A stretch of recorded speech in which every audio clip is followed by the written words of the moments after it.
Facebook ব্যবহারে সতর্ক থাকবেন। আর জালকাঠি এক আসন নিয়ে এমনি রাশি আমাকে ভালো, যা করে ওটাই ভাইরাল, যেটাই বলবো সেটাই হয়ে গেল এই সমস্যা।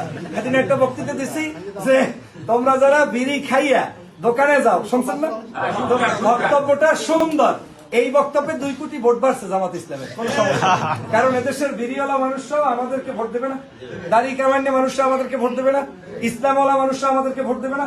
বক্তব্যটাকে মিসলিড করে কিভাবে উপস্থাপন করেছে। আমি বলেছি চায়ের দোকানে গেলে আমার কর্মীরা চা খাওয়া অবস্থায় দাঁড়িপাল্লার দাওয়াত দেবে, আর আমার কর্মী যদি কেউ বিড়ি খেয়েও থাকে হেও বিড়ি খাওয়া অবস্থায় দাওয়াত দেবে। কি হতে দেবে না? দিলে কি হবে?